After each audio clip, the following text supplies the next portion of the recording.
Class 11th chemistry में second unit परमाणु संरचना में आज का हमारा टॉपिक है एनोड किरणें अथवा कैनाल किरणें या प्रोटॉन की खोज। फर्स्ट लेक्चर में हमने इलेक्ट्रॉन की खोज के बारे में पढ़ा था, ठीक है। अब आज हम परमाणु संरचना चैप्टर का नेक्स्ट टॉपिक एनोड किरणों या प्रोटॉन की खोज के बारे में पढ़ेंगे, ठीक है। तो सबसे पहले इस चित्र के माध्यम से हम समझ लेते हैं। जब हमको पता है कि परमाणु उदासीन होता है, उसकी प्रकृति, तो उदासीन होने का कारण क्या होता है, उसमें जितने भी धनात्मक आवेश होते हैं उतने ही ऋणात्मक आवेश भी पाए जाते हैं। तो जब जे थॉमसन वैज्ञानिक ने ऋणात्मक आवेश यानी इलेक्ट्रॉन की खोज कर ली, तब वैज्ञानिकों ने यह सोचा कि जब उसमें इलेक्ट्रॉन है, ऋणात्मक आवेश है, तो कहीं न कहीं तो धनात्मक आवेश भी मौजूद होगा। इनका आभास उन्हें हुआ। इसीलिए गोल्डस्टीन नामक वैज्ञानिक ने प्रोटॉन की या कैनाल या एनोड किरणों के भी खोज की। तो सबसे पहले उन्होंने भी एक विसर्जन नलिका ली जो कि लंबी और पतली कांच की बनी थी और उसे निर्वात पंप से जोड़ा, उसे उच्च विद्युत विभव दिया या उच्च वोल्टेज प्रवाहित किया और उसका एक सिरे को धनात्मक और दूसरे सिरे को ऋणात्मक रखा, ठीक है। आप देख सकते हैं यहाँ पर कैथोड है, यहाँ पर एनोड है। यहाँ पर कैथोड की क्या लगी है, यहाँ पर कैथोड का छिद्र लगा हुआ है, ठीक है। तो हमको पता है परमाणु की प्रकृति विद्युत उदासीनता की होती है और विसर्जन नलिका में ऋणात्मक आवेश जो उत्पन्न हुआ था, ठीक है, तो निश्चित ही परमाणु में धनात्मक आवेश की उपस्थिति के कारण कहीं न कहीं धनात्मक आवेश भी होगा। तो 1836 में गोल्डस्टीन ने विसर्जन नलिका में प्रयोग करके सिद्ध किया कि कैथोड किरणों के अलावा विसर्जन नलिका में एक और किरणें पाई जाती हैं जिसे हम एनोड किरणें कहते हैं, ठीक है।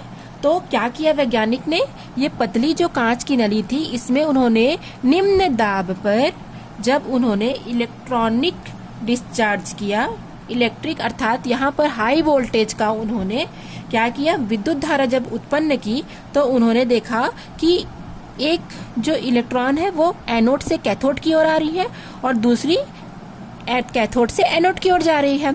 तो जब उन्होंने यहाँ पर कैथोड की छिद्र रखी तो उन्होंने देखा यहाँ पर जो रेखाएं गमन कर रही हैं उनमें से कुछ रेखाएं ऐसी थी जो एनोड से कैथोड की ओर भी गमन कर रही थी और उन्होंने देखा ये छिद्र से टकरा करके वो पार हो जा रही थी, ठीक है।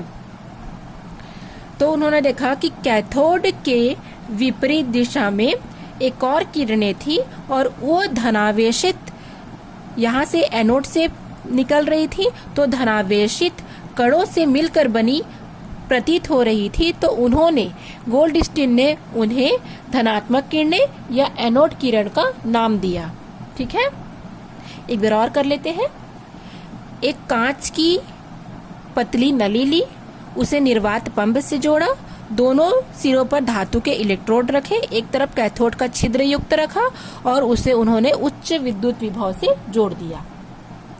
अब जब वैज्ञानिकों ने जान लिया कि इलेक्ट्रॉन या ऋणात्मक आवेश मौजूद है परमाणु में, तो कहीं न कहीं धनात्मक आवेश भी मौजूद होंगे।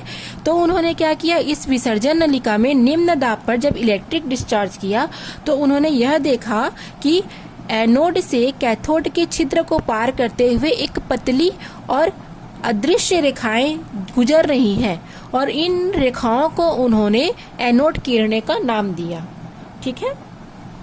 और ये जो धनावेशित मार्ग से होकर गुजर रही हैं अर्थात धनावेशित कणों से मिलकर बनी है, तो इस कारण उन्होंने इसे एनोड किरणें या प्रोटॉन नाम दिया।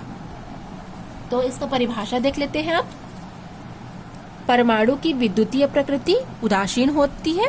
विसर्ग नलिका में के परमाणु में ऋणावेशित इलेक्ट्रॉन के उत्पन्न होने से ही यह आभास हो जाता है कि परमाणु में निश्चित रूप से कुछ धनावेशित कण की उपस्थिति होती है।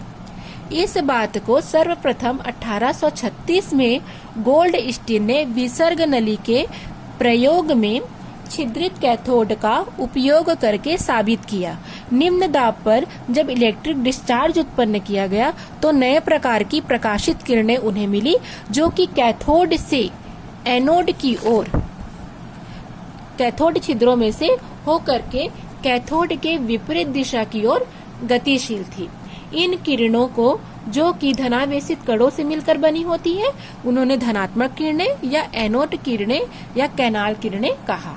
ठीक है, या धनात्मक किरणों को प्रोटॉन भी कहते हैं।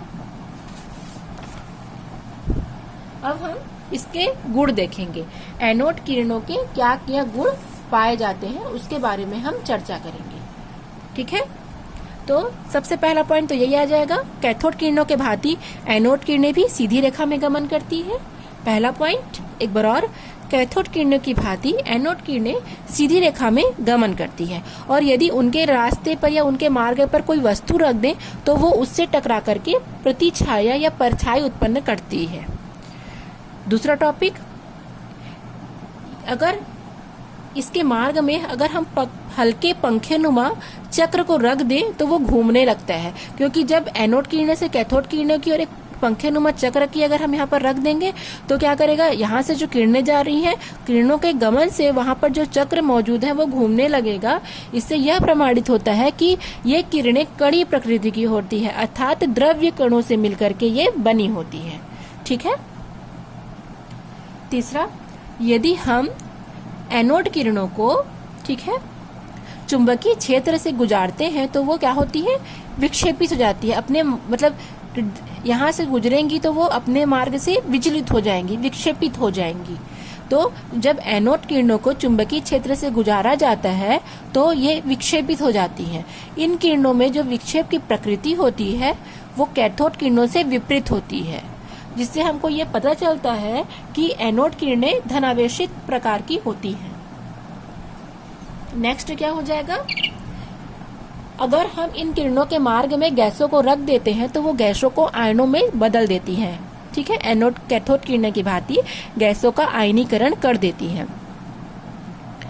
और ये फोटोग्राफिक प्लेट को प्रभावित करती हैं जैसे कैथोड किरणें करती हैं।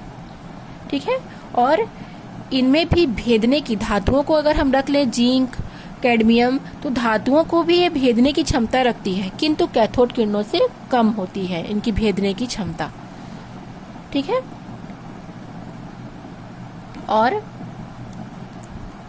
जब जिंक सल्फाइड के पर्दे पर इसे टकराने के लिए प्रवेश कराया जाता है तो ये क्या करती है, ये एक प्रतिदीप्ति उत्पन्न करती हैं, और इनकी जो प्रतिदीप्ति होती है वो कैथोड किरणों की अपेक्षा बहुत अधिक होती है।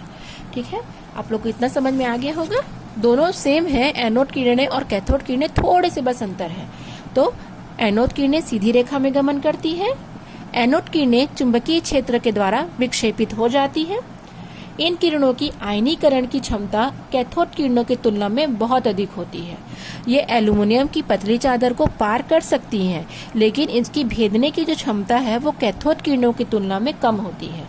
और ये प्रतिदीप्ति उत्पन्न करती है, लेकिन इसकी प्रतिदीप्ति उत्पन्न करने की क्षमता कैथोड किरणों की तुलना में अधिक होती है। और ये फोटोग्राफिक प्लेट को प्रभावित करती है, और इसके मार्ग पर यदि हम कोई पंखेनुमा चक्र रखेंगे तो ये किरणें उन्हें घुमा देंगी, जिससे हमको पता चलता है कि ये द्रव्य कणों से मिलकर के बनी होती है। तो आज का ये टॉपिक यहीं कंप्लीट हुआ। ठीक है, आपने प्रोटॉन और इलेक्ट्रॉन दोनों की खोज के बारे में पढ़ लिया। यहाँ पर भी एनोड से कैथोड की छिद्र को पार करके पतली और अदृश्य रेखाएं गुजरी, जिसको हमने एनोड का नाम दिया, और इससे पहले की वीडियो में हमने कैथोड किरणों की खोज कर ली। तो आप दोनों टॉपिक को नोट्स बना लीजिए, स्क्रीनशॉट ले लीजिए, और आगे हम नेक्स्ट वीडियो पढ़ेंगे। ठीक है, ये यूनिट 2 का है। बहुत से बच्चों को कंफ्यूजन होता है, ये यूनिट 2 परमाणु संरचना का आज का हमारा दूसरा लेक्चर है। ठीक है, हो गया। इधर भी आप स्क्रीनशॉट ले लीजिए।